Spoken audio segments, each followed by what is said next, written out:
TV6 investigates internet availability across the UP. Expanding access has been a priority for both private companies and the state government over the last several years. Last night, TV6's Brady Meyer looked at the current status of internet in the area and what's being done to address those shortcomings. Now he shows us what benefits that's had on those who need it most. In the summer of 2021, Governor Gretchen Whitmer established the Michigan High-Speed Internet Office. 3 years and several funding initiatives later, access to reliable broadband continues to be top of mind for the administration's Chief Connectivity Officer, Eric Frederick. Our goal at the My High office is universal availability. So it's not about just making sure that we're continuing to expand coverage across the UP. We have to, and we have to make sure that we are getting to every single home, business, and institution across our entire state. Frederick recognizes there's more work to be done. Still, he's encouraged by the progress the department has already made. The My High office just celebrated bringing internet to 10,000 homes and businesses through its Realizing Opportunity with Broadband Infrastructure Networks program. That's just one source of funding, with the Broadband Equity, Access, and Deployment Program accepting applications soon. The standard of success for that program is literally every location. So the BEAD program, the best way I describe it is that it's batting cleanup.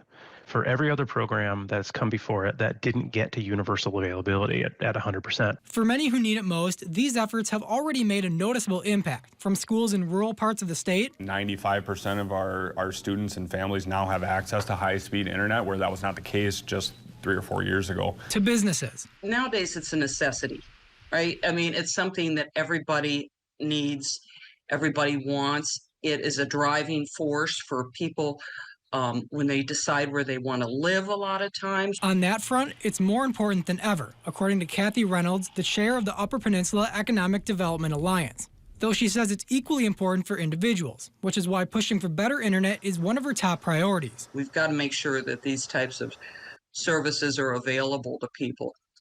Because the reason people, of course, a lot of times move up here is because of the nature, because of our landscape.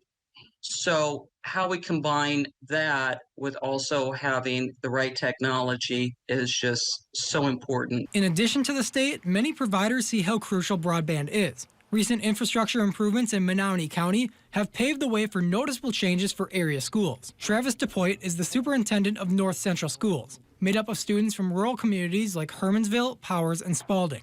DePoit estimates 40% of district homes had reliable internet just 3 years ago. Very difficult for them at that time to stay connected with their peers and their teachers. And we saw a lot of academic regression and emotional regression during that time because of the instability that families had in terms of reliable internet. Now that number is high enough to support a fully online learning model. We currently have 2 full-time online students within the program. We also have probably a handful of other students that are taking 2 or 3 classes online. And I think that all of the feedback that I've got up to this point has been overwhelmingly positive. So where does that leave us now? Well, as data from as recently as last year shows us, the UP falls behind both state and national averages when it comes to home internet connectivity. But Frederick tells me the state won't stop until all homes have access to high-speed internet, and they hope to have the infrastructure in place to make that possible by 2030. Brady Meyer, TV6 Investigates. This is the second part of a 2-part series. Brady's full investigation is on our website right now, uppermichigansource.com. And if you want to see even more stories from TV6 Investigates, you can watch them on demand. You can find all of our previous stories. Just click on the TV6 Investigates tab on uppermichigansource.com or find the category on our free TV6 Plus streaming app.